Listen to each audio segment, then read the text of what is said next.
All right, um, yeah, welcome to Olympus Mons, a music review program, and yeah, I'm here to talk about what I figure are my top five best and worst albums from this previous year. Now, it needs to be said that I don't listen to a ton of new music every year. And so I'm not doing what I think are the top five best and worst albums from a technical standpoint of the year. I just don't listen to enough albums to really make that sort of comparison or that determination. So the type of countdown I'm doing is just the ones that are on my list of the top five best and worst albums of the year that I myself have listened to.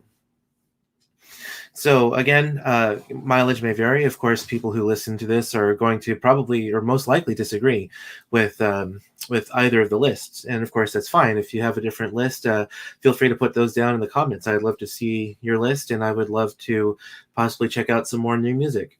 There's a lot of great music that I haven't been able to listen to that I wanted to listen to. I know Bride released a new album this year, and a couple of rock bands, Disciple and Skillet, re-released an album with some bonus tracks. So yeah, a lot of great music that came out this year that unfortunately I just wasn't really able to listen to. So of the ones that I did listen to, I'm going to talk about those now. And now, four of the albums on my list, I have actually done a full review of. You can check those out on this website. In fact, four of the albums on my top five best of list, I did reviews of. Now that wasn't intentional. In the future, I don't intend to only review albums that I think are great. I want to review as many albums as I can, but just things life has gotten in the way. I'm actually in the process of moving, things like that, so I haven't been able to do as many as I would like. But hopefully in this next year that'll change, because I really do want to tell people about great music that I've experienced, and possibly even some lesser albums that might be best if you avoided. Although might as well check it out too, because people's music tastes vary. So even if it's not an album that I'm crazy about, someone else might enjoy it. So let's go ahead and start with my top five best list. So number five on this list would be, it's actually an album of rarities and demos by a band called The Elms, and the album is called Sidetracked, and in parentheses, Rarities 2000 to 2010. Now, I was a big fan of the Elms back when they were doing new music back in the 2000s. And the Elms, if you're not familiar with them, were a Christian band, but they were heavily inspired by the rock and roll of the 50s and 60s, and so they had a lot of that kind of influence in their music. And so Sidetracked is an album of rarities and demos from that period back when they were making music. There are 20 tracks on the album. It's digital only, so I don't have a physical copy to show you. But they have, for example, an alternate version of The Shake, which appeared on their Great American Mid-Range album, as well as an alternate version of Back to Indiana, and an acoustic demo of This Is How the World Will End, both from that album as well. And there's also an acoustic demo of The Way I Will from The Chess Hotel CD. Excuse me. And then, of course, you get other tracks which don't appear in any of their major releases, but I'm assuming did release on other projects or maybe compilation albums. A song called Promises, which is a great rock and roll tune. In fact, a good number of these are just really, really good rock and roll songs. A couple of them get a little bit darker than the rest, touching on some more heavy material, like a song called "The Bastard Son," which of course is about a man who basically was conceived by someone who took advantage of others and just wasn't a great person overall. But so this, if you're a fan of the Elms, this is definitely an album worth picking up, especially if you don't have access to some of these demos and rarities. There is a song on the album called Lily, which was actually the hidden track on the Great American Mid-Range, and another song called Dog Days, which I believe was on an alternate version of that album. I think it was on like an iTunes only version of the album or something like that.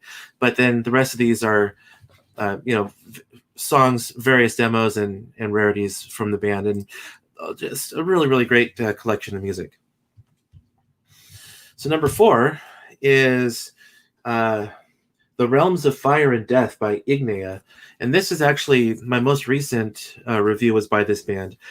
They're kind of a symphonic metal / death metal band.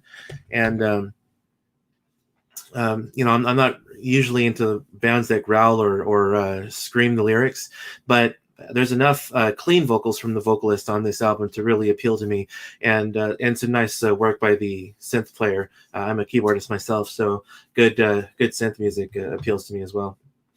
So if you like death metal, definitely check them out. If you like symphonic metal, probably a little light on it to really appeal to everyone if you're not into death metal. But there's a lot of good material from this band. Number 3, of course, Stryper, Even the Devil Believes. Very, very strong offering from this band, but nothing particularly unique or groundbreaking, I would say. But if you love Stryper, you'll definitely love this album. The guitar work is excellent.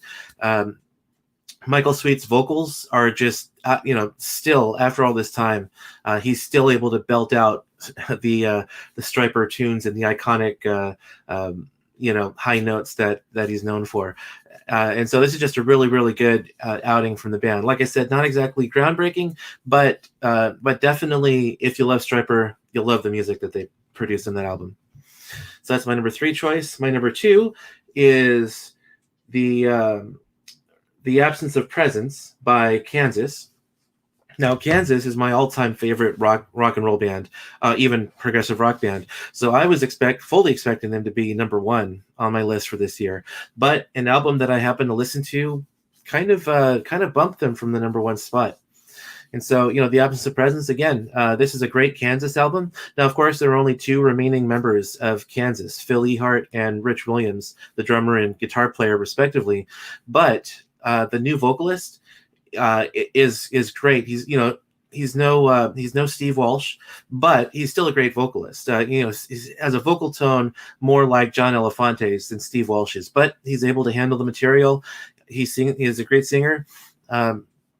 And even Phil Ehart, the drummer, who has been with the band since the beginning, has talked about the songwriting from the band. And the guys who are writing for the band now really get Kansas in their material. So if you like Kansas, you'll definitely like the new material. Don't miss out on it just because most of the original members are gone. You'll be doing yourself a disservice. And then for myself, number 1 for the year, my favorite recording of this year, Dreaming City by Glass Hammer. I had actually never really heard much about Glass Hammer before this year. And that's really, I had to remedy that. So not only did I pick up the new album, but I also picked up an older album called Shadowlands, which is a really, really cool album. Once I listen to all the Glass Hammer's albums, I might do an episode where I rank their albums and talk about them a little bit. But Dreaming City is a concept album, and the story of the album is kind of spelled out in the insert. You can read along with the songs. They have the lyric sheet in there, but they also have various things between the songs, which kind of talk about the story and what's going on, before and after these songs happen. And as much as I love Kansas, I just thought Dreaming City just kind of pushed it out a little bit. I'm not even sure I can really articulate why I liked Dreaming City better than The Absence of Presence when I really loved The Absence of Presence. But you can really tell a lot of their influences, like Rush and Neon Trees, I think, is another influence. And there's just a lot of really cool stuff going on that album.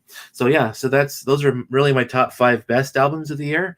Once again, that's The Elms, Sidetracked, 2000 to 2010, Ignea, The Realms of Fire and Death, Stryper, Even the Devil Believes, Kansas, The Absence of Presence, and the number 1 is Dreaming City by Glass Hammer. So now moving on to my top 5 worst albums. Now, again, these are only considering the albums that I've listened to this year. So I haven't listened to most of what's out there. So this isn't exactly the top 5 worst albums of the year, albums that you should avoid.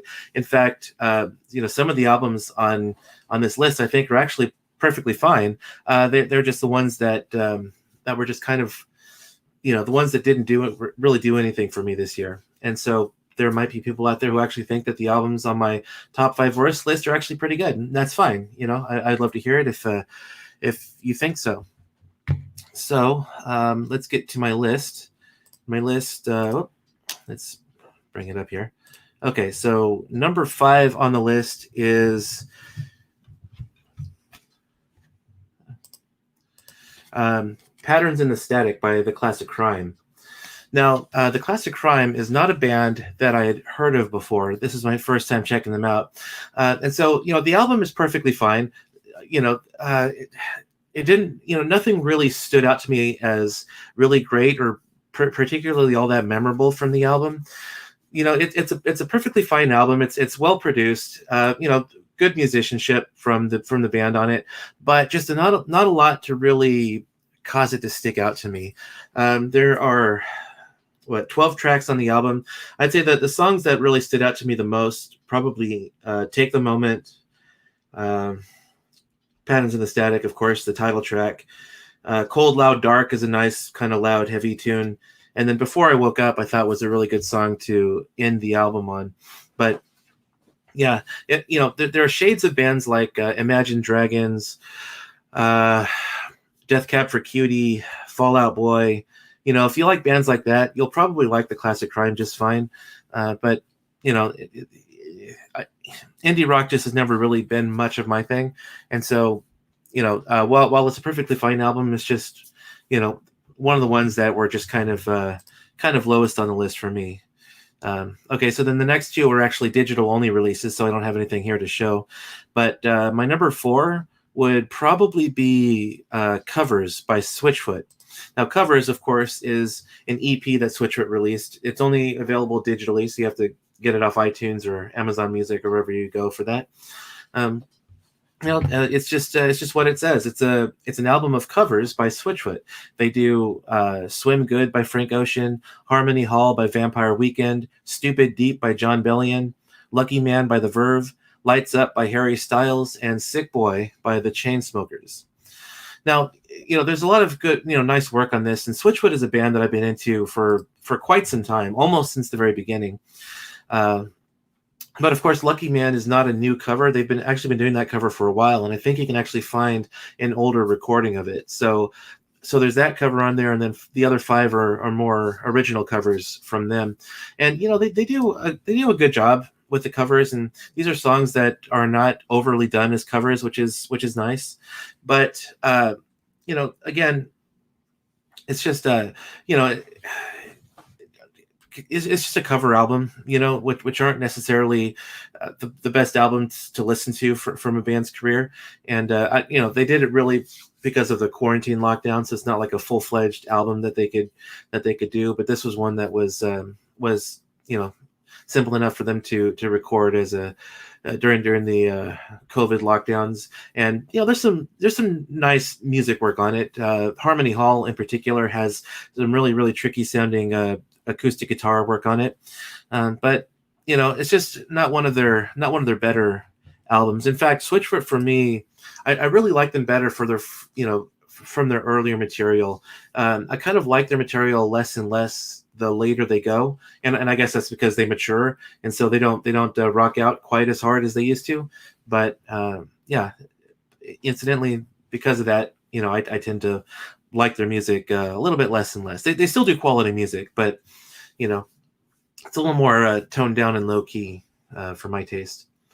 Number 3 would be The Lost Demos by Toby Mac. Another EP, but this time of original music. But these were demos that I guess from what I heard in an interview that Toby McKeon kind of just forgot about and came across them as he was looking through some old files or something, and thought that they were good enough to kind of finish up and release as a digital only EP, and he did.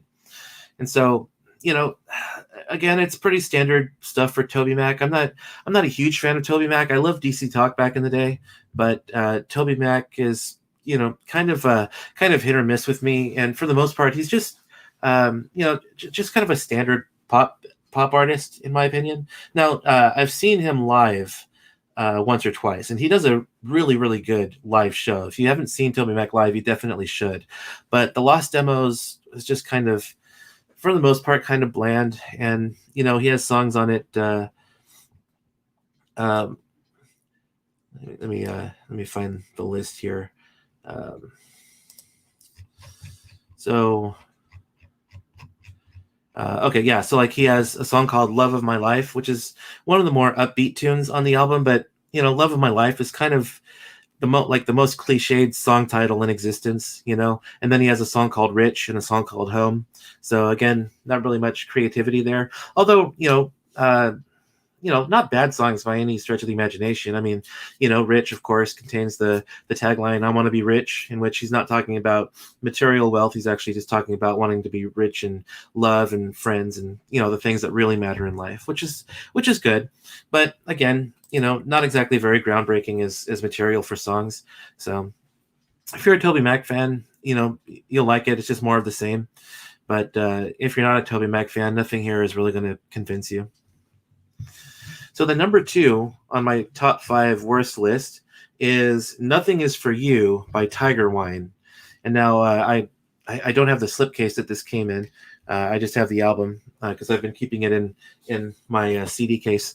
But yeah, this one I just kind of found it pretty dull.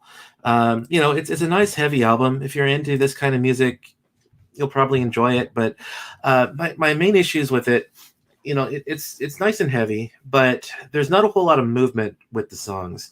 Nothing really memorable. When the singer who sings the material, it's like all just like drawn out, and it takes a while to get a full thought out. And it's just like he doesn't really get to the point, and it's just when I listen to a rock album, I like music with melody and harmony and all these kinds of elements that are in the song. And a lot of that is just kind of missing, or just kind of like dragged out, and just not sure how else to explain it. But it's just songs where it's just like you're singing one word the whole time, and almost like Gregorian chant style, I guess. So because of that, it's just an album that doesn't really appeal to me all that much. So yeah, and so have some interesting song titles. Like they have a song called "Technicolor Yawn," and "Hiss at the Sun." It's kind of different, but yeah, all in all, it's not really much there to commend itself to further listenings. So I haven't really returned to it except to listen to it again for this list.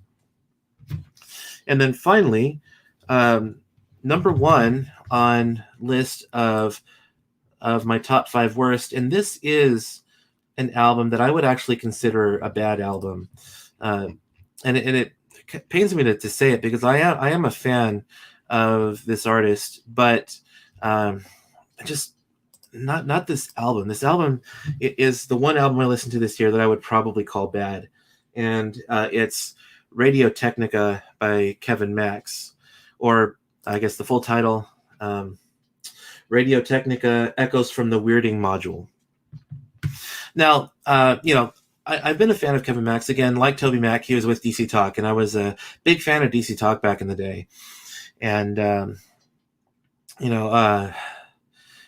Kevin Max, he started out experimental, but for the most part still accessible with his first album, Stereotype B, in which he had a lot of Beatles influences in that album, but a lot of songs which had he had a lot of creativity with it, but not so much that he kind of went off the deep end with it.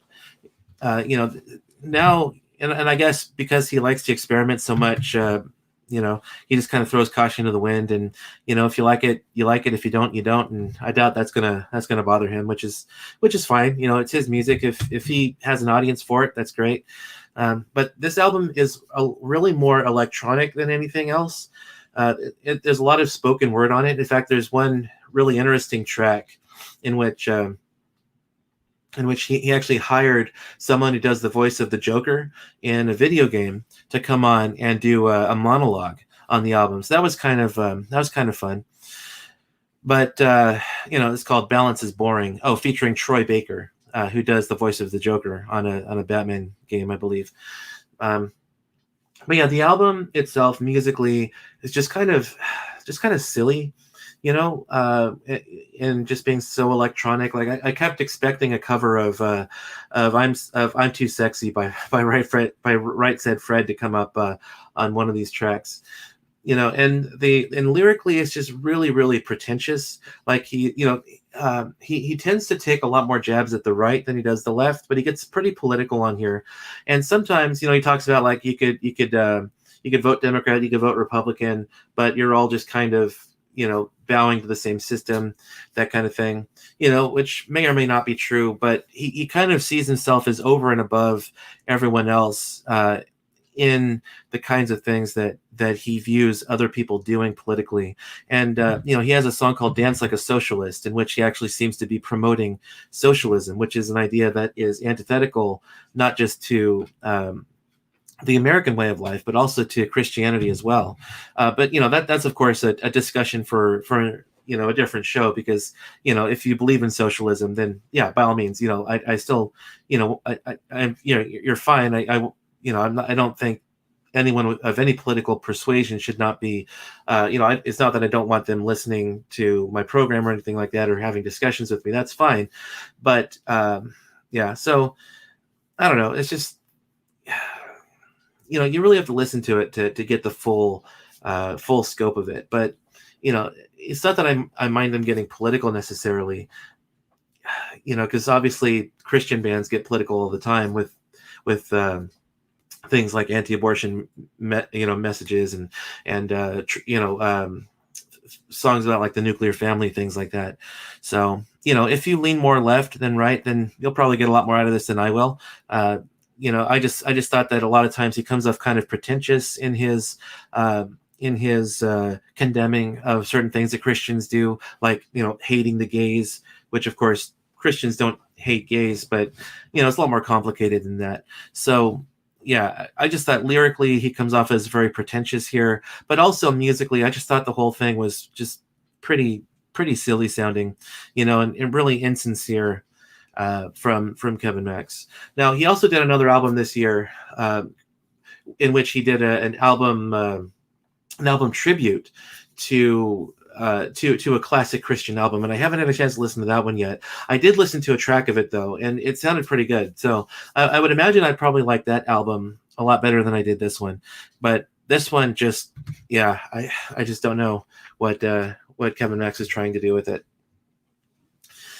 Okay, so there are my top 5 worst albums of the year. And so once again, number 5 was Patterns in the Static by The Classic Crime. Number 4 was Covers by Switchfoot. Number 3, The Lost Demos by TobyMac. Number 2, Nothing Is For You by Tiger Wine.